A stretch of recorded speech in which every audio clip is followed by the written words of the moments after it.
நம்ம இன்றைக்கி பண்ணுறது வெஜ் பர்கரு. இதுக்கு வந்துட்டு பர்கர் இது மாதிரி வாங்கிட்டேன் ரெடிமேடு. லெட்டூஸ் வந்து தோசைக்கல்லில் லைட்டாக சீஸ் போட்டு இது பண்ணி மெல்ட் பண்ணி இதில் வச்சாச்சு. இங்கே வந்துட்டு புதினா சாஸ் போட்டிருக்கேன்.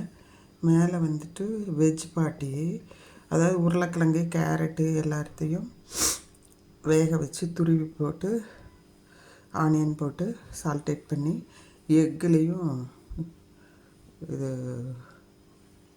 கார்ன்ஃப்ளவர்லேயும் துவச்சி போட்டு எடுத்து பாட்டி பண்ணியாச்சு சூடாக.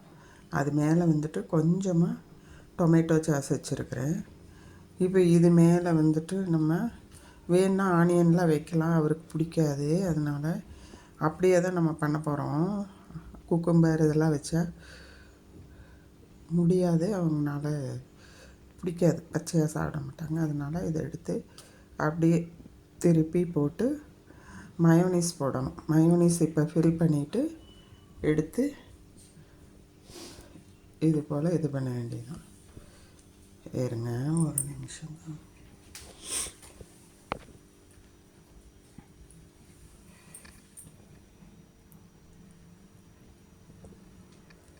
மயோனீஸ் போட்டிருக்கு. இப்படியே இதில் வச்சு திருப்பிட வேண்டியதான். திருப்பி அமுத்தினா பர்கர் ரெடி. பாருங்கள், சூப்பராக இருக்கும். செய்து பாருங்கள் நீங்களும். லேசாக பட்டரில் வாட்டினா போதும், கொஞ்சம் நல்லாயிருக்கும். செய்துட்டு ஃபீட்பேக் சொல்லுங்கள்.